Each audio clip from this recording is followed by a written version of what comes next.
Bonjour à toutes et à tous. Alors aujourd'hui je reviens vers vous pour une nouvelle vidéo pour le test d'un produit de chez Nose que j'ai acheté il y a quelques temps.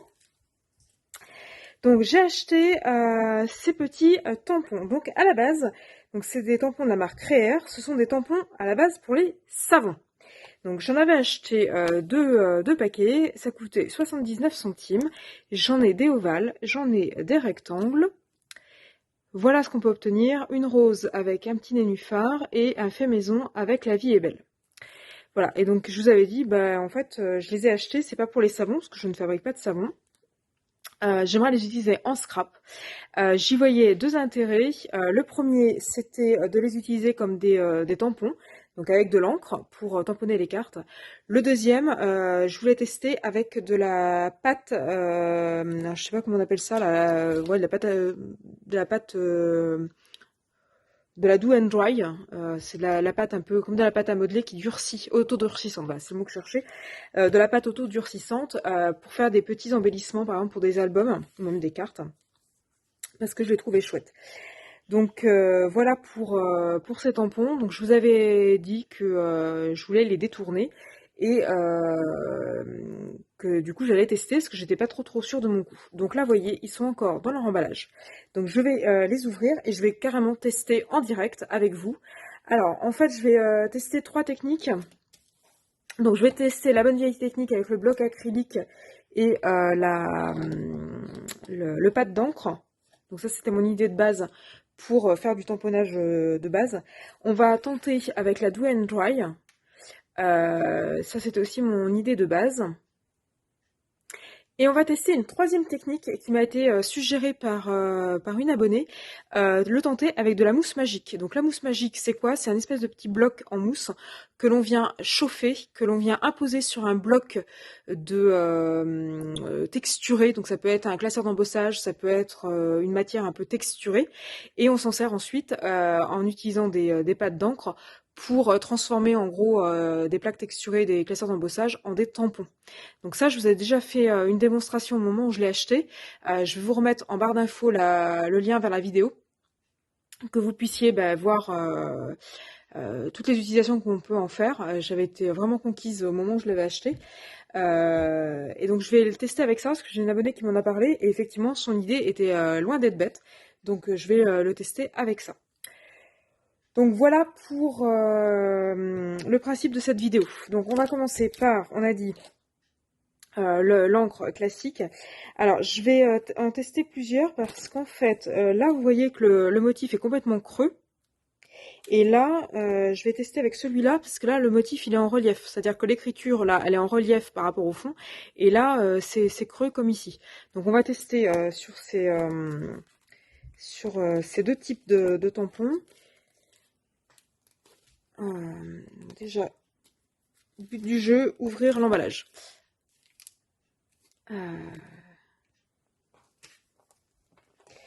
Donc voilà, donc c'est du caoutchouc, hein. J'avais pas fait de déballage lors du haul, mais ça se voyait, hein, de toute façon, que ça fait caoutchouc. Donc voilà, donc je vais tester sur celui-là et sur celui-là. Alors celui-là il est assez mou, donc je vais le mettre sur l'acrylique. Alors ça commence bien, sur le bloc acrylique ça ne colle pas. Alors au pire du pire, donc là je vais le faire en direct. Au pire du pire, vu que ça colle pas, ce qu'on peut faire, c'est le coller de manière définitive sur un bloc bois. Si vraiment le principe est concluant au niveau du tamponnage, ce que je ferai moi, c'est que je prendrai un petit bloc, un petit cube en bois. Ou vous pouvez prendre aussi des blocs de mousse, où vous faites vous-même votre bloc avec des morceaux de carton superposés et contre-collés, de manière à faire un bloc. Ça va le faire. Bon, alors là, pour le principe de la vidéo, pour pas que ça part dans tous les sens, je vais carrément le coller. Alors j'utilise de la colle en souris, parce que la colle souris de chez Action, là, elle colle pas très fort. Donc ça va être juste parfait. Donc je colle les deux sur le bloc acrylique, vous voyez. Ça sera mieux pour arriver à le maintenir. Donc je prends une feuille de papier brouillon, et puis on est parti. J'ai mon petit sopalin. Alors, je viens ancrer. Alors, la question, c'est comment ça ancre. Est-ce que ça ancre proprement ou pas? Ça me paraît pas trop mal. Je sais pas si vous voyez bien. Et puis, ben, on est parti. Alors, j'aurais pu utiliser la presse à tampon, hein, mais là, vu comme c'est petit et vu ce que je veux en faire, ben voilà, ça marche très bien. Je sais pas si vous voyez bien. Alors, le fond est pas super régulier, mais est-ce qu'on aurait eu mieux avec un vrai tampon? Alors, je vais juste nettoyer. Alors, ça se nettoie plutôt bien. Après, il est gris, donc j'ai envie de dire, quand ils sont transparents, ça reste taché peut-être mieux. Donc, j'ancre le fait maison avec les 5 étoiles. Et je viens positionner.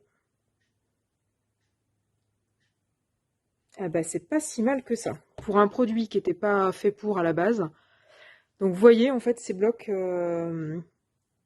ces petits tampons, en fait, vous pouvez les utiliser sans problème avec de l'encre, comme si c'était des tampons d'écrire, en fait. Le seul problème, c'est que ça colle pas sur le bloc acrylique, ça adhère pas sur le bloc acrylique comme, on l'aurait fait avec des clears. Mais vous voyez, avec soit vous prenez de la colle comme ça, là, de la colle souris qui adhère pas beaucoup, vous voyez, ça se détache très bien. Soit après, vous pouvez le fixer, et moi c'est ce que je vais faire de manière définitive sur des blocs bois, et ce sera très bien. Donc bah, premier test concluant, hein. Donc premier test sur l'encre. Moi je dis c'est vraiment concluant. Voilà pour le premier test. Alors le deuxième test, on va le faire avec la mousse, parce que là du coup ce que je vais faire, il va falloir que je le laisse sécher. Donc la vidéo, je la finirai plus tard. Je vais juste vous montrer comment j'enduis machin. Et je reprendrai quand ça sera sec. Alors, je sais pas combien de temps. Je pense que je le ferai demain ou après-demain. Et je vous montrerai le résultat. Donc comme il va falloir que je laisse sécher, je le ferai en dernier. Donc on va utiliser cette mousse-là. Ce que je vais faire, c'est que je vais mettre en pause la vidéo le temps de chauffer. Parce que bah, vous allez entendre le bruit du sèche-cheveux, parce que je n'ai pas de heat gun. Donc je le fais au sèche-cheveux, donc ça va pas être forcément très agréable pour vos oreilles. Donc là, je mets en pause, je fais chauffer et je reviens. Donc je reviens avec mon bloc tout beau tout chaud et je viens tamponner. Donc là, je viens appliquer. Alors je vais avoir la démarcation du bloc acrylique. Donc là, l'idée c'est on fait bien chauffer la mousse de manière à ce qu'elle soit comment dire, maniable, malléable. Et ensuite, on vient appliquer sur une texture. Donc là, en l'occurrence, je vais faire les deux tampons en un. Et l'idée, c'est qu'on récupère, voilà. Donc là, on récupère, vous voyez, alors j'ai le bloc acrylique. J'ai aussi le côté tampon. Si la mise au point veut bien se faire, j'ai l'impression que c'est pas très net. Voilà. Donc voilà, bah, ça a l'air de marcher plutôt pas mal. Et puis maintenant, je vais venir ancrer.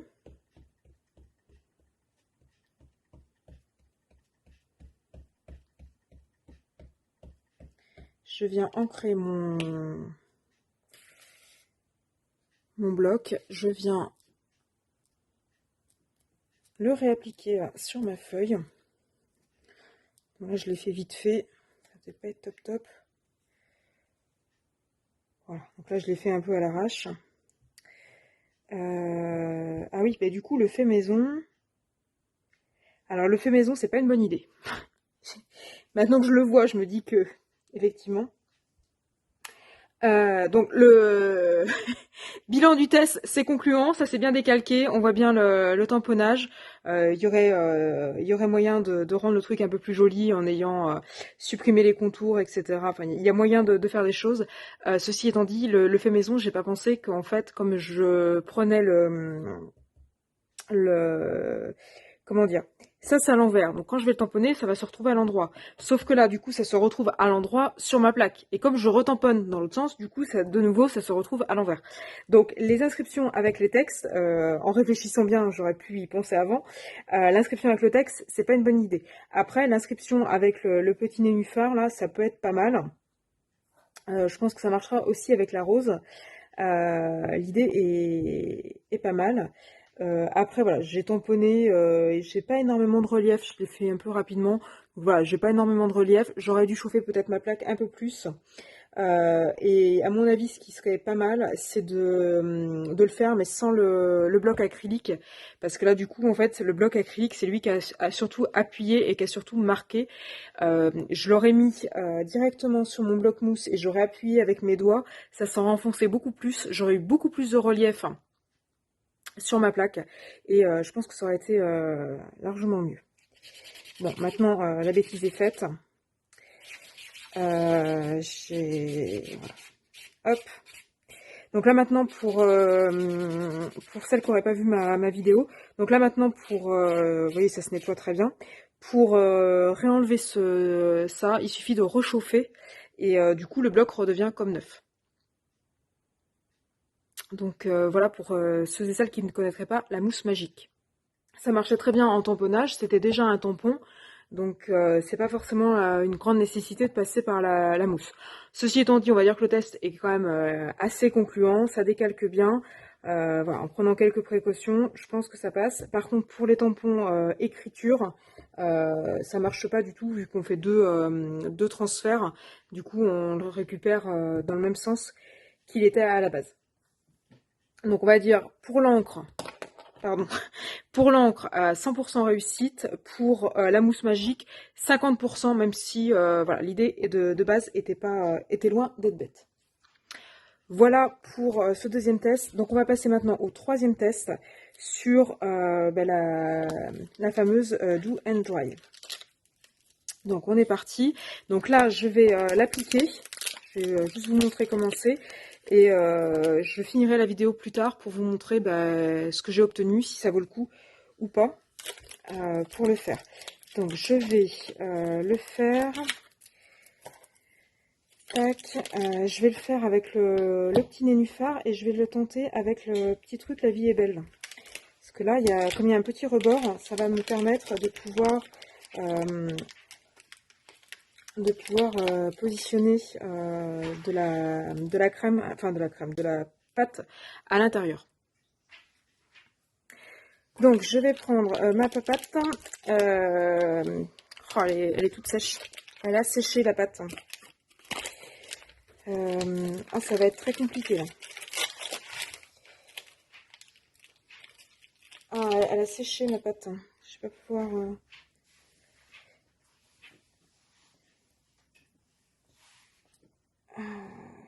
Alors, je sais pas, je vais le tenter. Je vais la mouiller un petit peu pour voir si elle peut.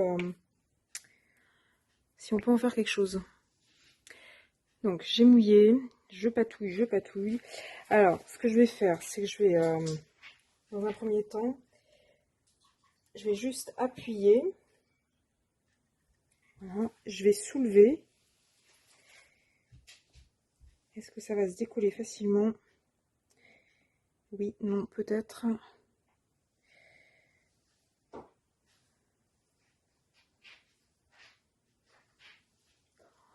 Ouais, on va dire que c'est pas super concluant. Donc je repatouille.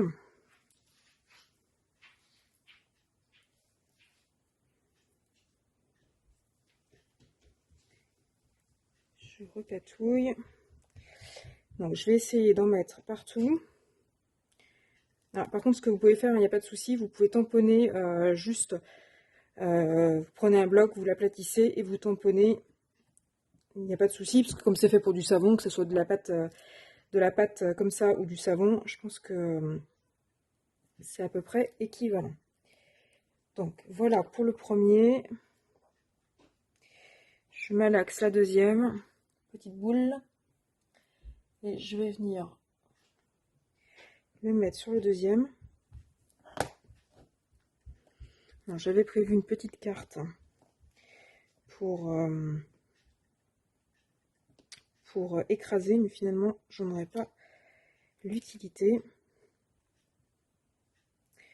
Voilà, donc normalement ça doit devenir très très dur, donc je vais le laisser sécher et puis on va voir ce que ça donne. Bon, c'est pas super régulier, mais bon, vous voyez à peu près le principe.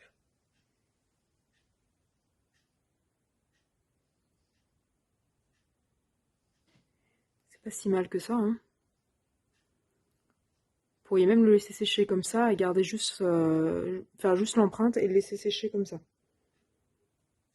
Donc celui-là, je vais le laisser sécher comme ça. L'autre, je vais le laisser sécher en place. Et puis on va voir ce que ça donne. Je trouve que ça fait un joli petit médaillon. C'est pas si mal que ça. Bon, on va laisser sécher puis on va voir ce que ça donne. Donc là, je vais arrêter la vidéo là pour aujourd'hui.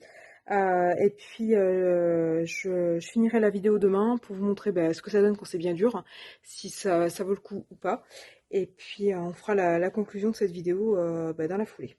Voilà, donc je vous dis à demain. En attendant, si mes vidéos vous intéressent, n'hésitez pas à liker et à vous abonner, il n'y a pas de souci. Et puis, moi, je vous dis à plus tard quand ça va être sec pour la suite de la vidéo. Voilà, donc je retrouve mes petits moulages donc, que j'avais réalisé après une nuit de séchage. Donc celui-ci, vous voyez que, je suis désolée, il y a du soleil. Donc celui-ci, il faudra le redécouper proprement. Mais vous voyez qu'on voit bien, la vie est belle. Et celui-ci, je vais le démouler. Alors celui-ci, il a séché directement sur le tampon en fait. Donc quand c'est sec, ça a l'air de se démouler plutôt pas mal. Voilà, et là on a bien le nénuphar. Donc là il y a un petit couac ici, c'est la mise au point, veut bien sûr. Là il y a un petit couac, mais je pense qu'il n'y avait pas suffisamment de plâtre sur le bas du tamponnage, mais on voit bien que le nénuphar est bien net. Il en reste un petit peu là, il faudra le nettoyer. Mais vous voyez que le résultat est plutôt concluant sur ce genre de test. Donc si vous voulez trouver ces petits tamponnages pour ces petits tampons spéciaux pour les savons, il n'y a pas de souci.